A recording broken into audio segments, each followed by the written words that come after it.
Chers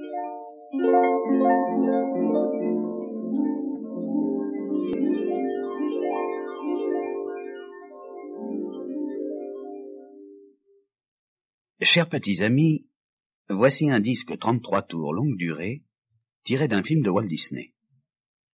Je vais vous lire l'histoire de l'île au trésor, que vous pourrez suivre avec moi dans votre livre. Vous saurez que le moment est venu de tourner la page lorsque vous entendrez... Et maintenant, commençons.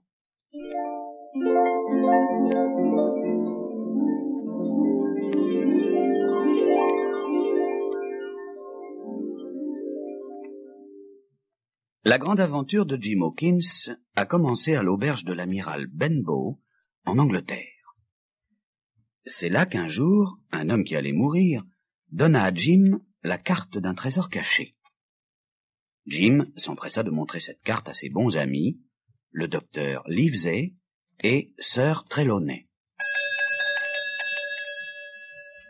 Le trésor était enfoui dans une île, et Jim et ses amis décidèrent de partir à sa recherche. C'est donc dans le port de Bristol que Sir Trelawney engagea le capitaine Smollett. Celui-ci se déclara prêt à entreprendre l'expédition sur son navire, l'Hispaniola. Sir Trelawney engagea aussi un cuisinier qui portait le curieux nom de Long John Silver.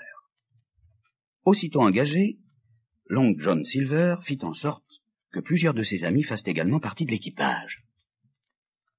Personne ne s'en doutait, mais Long John et ses amis étaient des pirates. Ils voulaient s'emparer du trésor.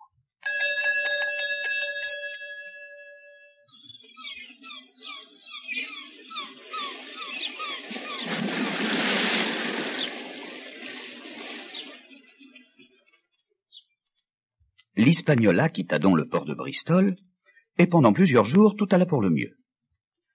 Un jour que Jim flânait dans la cambuse du navire à la recherche de quelque chose à grignoter, il grimpa dans un baril de pommes, et c'est alors qu'il surprit Long John et ses amis qui complotaient pour s'emparer du navire.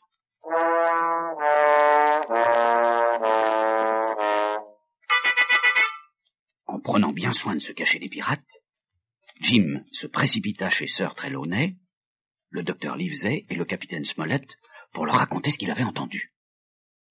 Tous les trois lui demandèrent de continuer à surveiller Long John.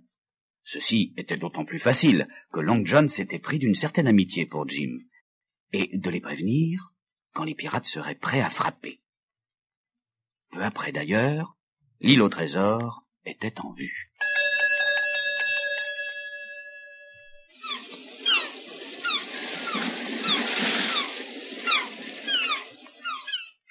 Long John, Jim et quelques-uns des pirates prirent place dans une chaloupe pour aller reconnaître la côte. C'est alors que les pirates restés à bord décidèrent de déclencher une mutinerie. Tandis que le capitaine Smollett reprenait vite la situation en main, Long John ne trouva d'autre parade que de faire Jim prisonnier. Et il fit savoir au capitaine qu'il n'échangerait Jim que contre la carte du trésor. Mais Jim, profitant d'un moment d'inattention des pirates occupés à hâler la chaloupe, s'échappa et courut droit dans la forêt qui couvrait l'île, espérant que là, les pirates ne le retrouveraient pas. Avançant prudemment dans l'épaisse forêt, quelle ne fut pas la surprise de Jim lorsqu'il rencontra un homme. C'était Ben Gunn, un vieillard qui avait été abandonné dans l'île par des pirates il y avait fort longtemps. Ben accueillit la compagnie de Jim avec joie, car il avait désormais quelqu'un à qui parler. Il raconta à Jim comment il vivait, lui parla de sa barque, de la grotte qui lui servait d'abri. Il lui expliqua aussi comment il se nourrissait. Surveillant l'île à la lunette, le capitaine Smollett avait repéré un fortin, et il décida de débarquer afin d'y établir ses défenses contre les pirates. Il laissa 2 hommes à bord pour garder les pirates déjà prisonniers et partit pour le fortin. C'est là que Jim le rejoignit.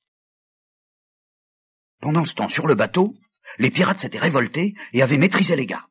Long John les avait rejoints et mettait au point un plan pour attaquer le fortin. Long John essaya de négocier avec le capitaine Smollett pour obtenir la carte du trésor. Bien entendu, le capitaine refusa. Alors, Long John et les pirates attaquèrent.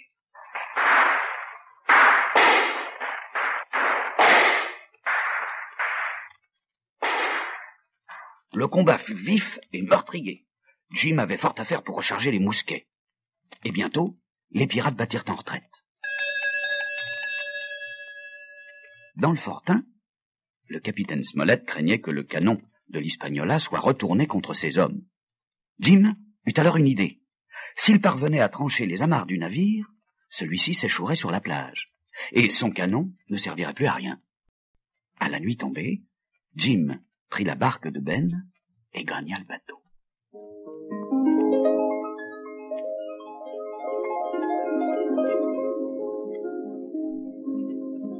Jim réussit à couper les amarres, mais malheureusement, sa propre barque dériva.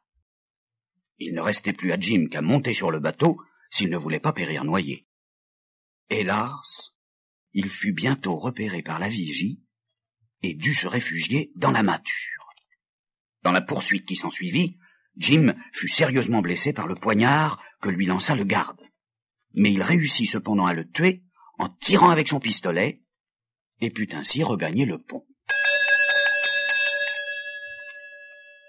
Le navire s'échoua et Jim se mit en route pour regagner le fortin, mais vainement, car les pirates le reprirent.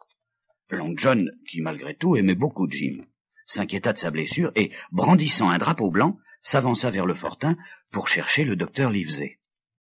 Pendant que celui-ci pansait le bras de Jim, Long John lui annonça qu'il avait la carte du trésor. En vérité, il souhaitait négocier. Il protégerait Jim des pirates si le docteur acceptait de l'aider lorsqu'il serait de retour en Angleterre. Après avoir réfléchi, le docteur Livesey donna son accord. Les pirates s'étaient mis au travail et avaient repéré l'endroit où le trésor était enfoui. Ils se mirent à creuser, mais le trésor avait disparu. Ils eurent au fait d'accuser Long John de l'avoir volé. Ils se ruèrent sur lui avec une grande colère. Bientôt, le docteur Livesey, Sir Trelawney et leurs hommes participèrent eux aussi à la bataille. Dans cette lutte sanglante, Long John fut le seul pirate épargné. Mais où était le trésor? On découvrit bientôt que c'était Ben Gunn, qui l'avait déterré et caché dans sa grotte. Il fut alors décidé que Long John serait ramené sur l'Hispaniola et mis au fer. En Angleterre, il n'échapperait pas à la prison à vie. Alors Jim fut pris de remords. Long John ne lui avait-il pas sauvé la vie? Il se devait de l'aider. Apercevant la barque de Ben, il la poussa dans la mer et Long John put s'échapper. Tandis qu'il ramait de toutes ses forces, Long John cria un grand adieu à Jim. « Adieu, mon petit ami, que la chance soit avec toi !»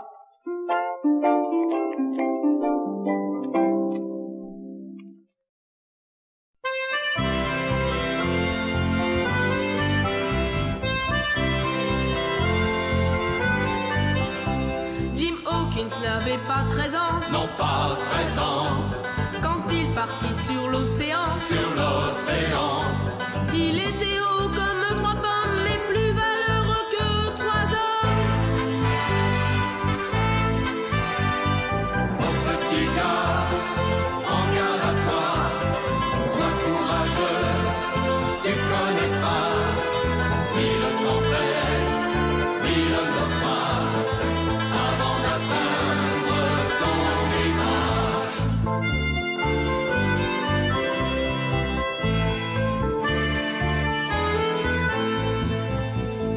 Sur son bateau, l'Hispaniola,